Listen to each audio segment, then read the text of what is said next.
The conch trumpet was used by the Hohokam people that lived here thousands of years ago, and is also used in the subcontinent of India as one of their sacred instruments.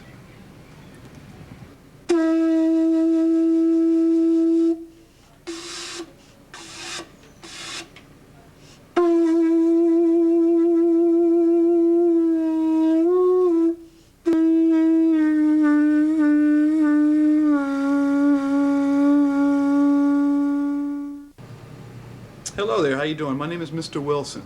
During the week of February 7th through 11th, you at FEES will be participating in Multicultural Week. So I'm here to talk to you about what that means and what you're going to see. You're going to have Kawambe Omowale come to you. They do music and dances from West Africa. That's the source of most of the popular music and dancing in the United States.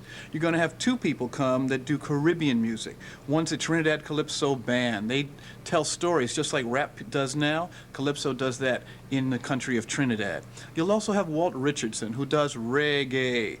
That comes from the highlands of Jamaica, people that fought the British to a standstill back in the 1700s. No wonder reggae talks so much about freedom and pride and keeping hold of yourself. It's a wonderful thing. You'll have a good time. Also, you'll have mariachi. As you know, mariachi is a mixture of the Spanish music and the Native American music that was here before the conquistadores came here.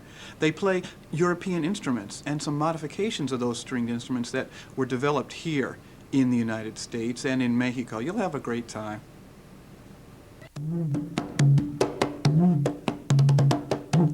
The conga drum comes from the island nation of Cuba, and it gets its name from Central Africa, the Congo. But what the people of Cuba did is they took their own tradition of a long, tall drum and used the European technology to make barrels and put it together to make this new Western instrument.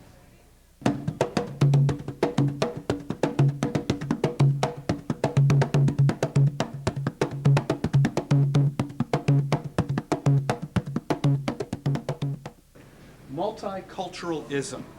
It's got a prefix and a suffix.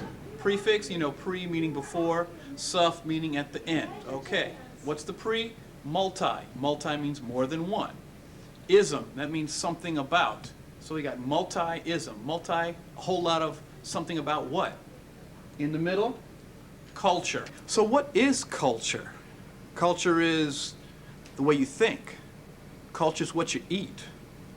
Culture is how you speak, the language you speak, and how you speak the language. It's the clothes you wear. It's how you relate to people. It's that big composite that makes you and the people that you live with who they are. And that's what we're talking about, multicultural. Multiculturalism means not being afraid of someone just because in some way they're different from you. Multicultural means that you know who you are deep inside, so you're not afraid to learn something new. Multicultural means you're a big enough person that you're able to share your wisdom, your smile, your world.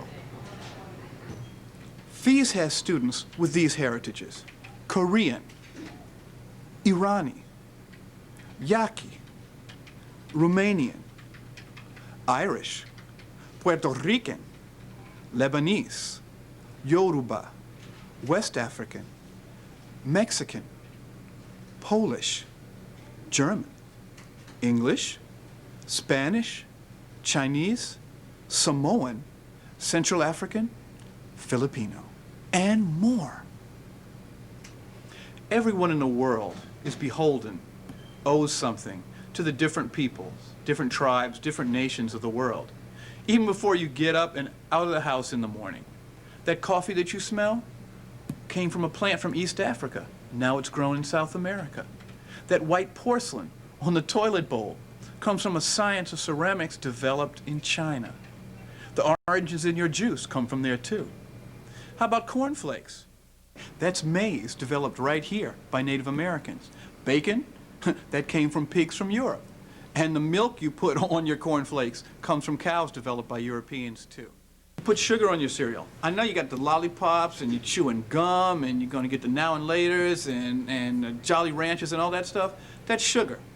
Sugar was first domesticated way out in the South Pacific on New Guinea and came all the way across the world. Spaghetti. You eat spaghetti with red sauce? The noodles were developed in China. The tomatoes came from America. And the recipe to put it all together came from Italy. Blue jeans. Who wears blue jeans?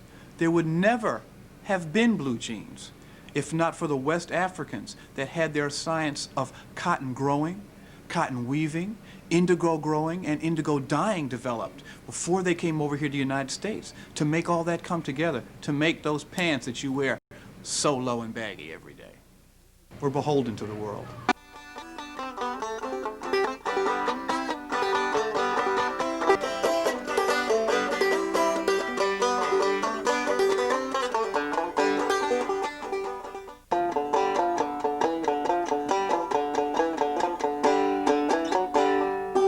Hi, the banjo is the great-grandchild of the khalam and the ngoni, West African lutes.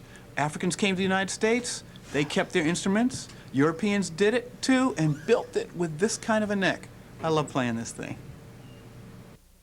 Did you ever say, okay? Then you speak in Choctaw, a Native American language. How about, wow? That's Wolof from West Africa. Ever carry a tote sack? Tote is a Congolese word from Central Africa.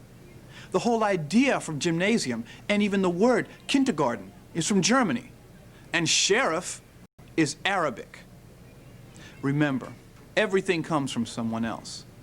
Read the labels on your clothes and thank those people in Malaysia, China, Mexico, and who knows where for making them.